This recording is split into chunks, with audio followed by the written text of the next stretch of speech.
2 Kings 4. Now a certain woman of the wives of the sons of the prophets cried out to Elisha, saying, Your servant my husband is dead. You know that your servant feared Yahweh. Now the creditor has come to take for himself my 2 children to be slaves. Elisha said to her, What should I do for you? Tell me, what do you have in the house? She said, Your servant has nothing in the house except a pot of oil. Then he said, Go, borrow empty containers from all your neighbors. Don't borrow just a few containers. Go in and shut the door on you and on your sons, and pour oil into all those containers, and set aside those which are full. So she went from him, and shut the door on herself and on her sons. They brought the containers to her, and she poured oil. When the containers were full, she said to her son, Bring me another container. He said to her, There isn't another container. Then the oil stopped flowing. Then she came and told the man of God. He said, Go, sell the oil, and pay your debt, and you and your sons live on the rest. One day Elisha went to Shunem, where there was a prominent woman, and she persuaded him to eat bread. So it was, that as often as he passed by, he turned in there to eat bread. She said to her husband, See now, I perceive that this is a holy man of God, who passes by us continually. Please, let's make a little room on the roof. Let's set a bed, a table, a chair, and a lampstand for him there. When he comes to us, he can stay there. One day he came there, and he went to the room and lay there. He said to Gehazi his servant, Call this Shunammite. When he had called her, she stood before him. He said to him, Say now to her, Behold, you have cared for us with all this care. What is to be done for you? Would you like to be spoken for to the king, or to the captain of the army? She answered, I dwell among my own people. He said, What then is to be done for her? Gehazi answered, Most certainly she has no son, and her husband is old. He said, Call her. When he had called her, she stood in the door. He said, At this season next year you will embrace a son. She said, No, my lord, you man of God, do not lie to your servant. The woman conceived, and bore a son at that season when the time came around, as Elisha had said to her.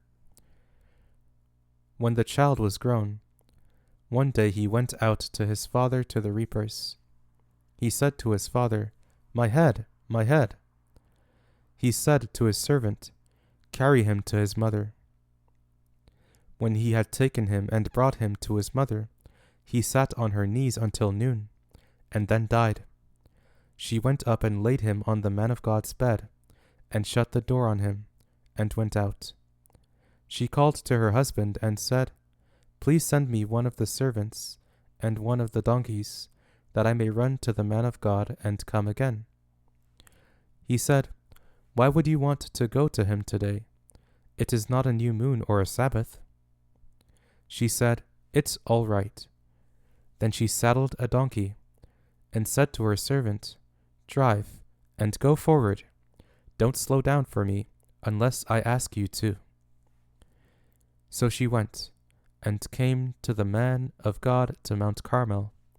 When the man of God saw her afar off, he said to Gehazi his servant, Behold, there is the Shunammite. Please run now to meet her, and ask her, Is it well with you? Is it well with your husband? Is it well with your child? She answered, It is well. When she came to the man of God to the hill, she caught hold of his feet. Gehazi came near to thrust her away, but the man of God said, Leave her alone, for her soul is troubled within her, and Yahweh has hidden it from me, and has not told me. Then she said, Did I ask you for a son, my lord? Didn't I say, Do not deceive me? Then he said to Gehazi, Tuck your cloak into your belt, take my staff in your hand, and go your way.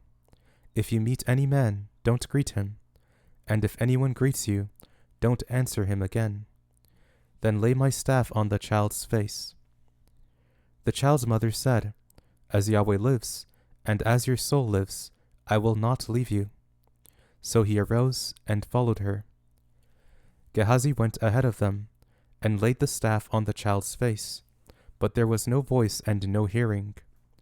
Therefore he returned to meet him, and told him, "The child has not awakened."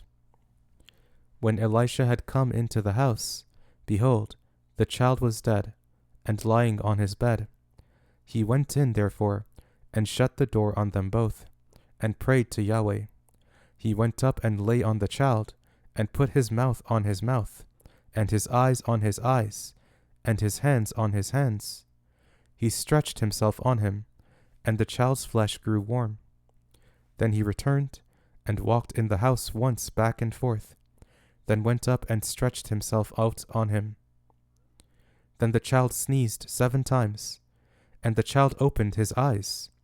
He called Gehazi, and said, "Call this Shunammite." So he called her. When she had come in to him, he said, "Take up your son." Then she went in, fell at his feet, and bowed herself to the ground.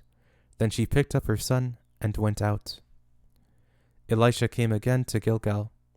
There was a famine in the land, and the sons of the prophets were sitting before him. And he said to his servant, "Get the large pot, and boil stew for the sons of the prophets." One went out into the field to gather herbs, and found a wild vine, and gathered a lapful of wild gourds from it, and came and cut them up into the pot of stew, for they didn't recognize them. So they poured out for the men to eat. As they were eating some of the stew, they cried out and said, "Man of God, there is death in the pot," and they could not eat it. But he said, "Then bring meal." He threw it into the pot, and he said, "Serve it to the people, that they may eat." And there was nothing harmful in the pot. A man from Baal Shalisha came, and brought the man of God some bread of the first fruits, 20 loaves of barley, and fresh ears of grain in his sack. Elisha said, "Give to the people, that they may eat." His servant said, "What, should I set this before 100 men?" But he said, "Give it to the people, that they may eat. For Yahweh says, they will eat, and will have some left over." So he set it before them, and they ate and had some left over, according to Yahweh's word.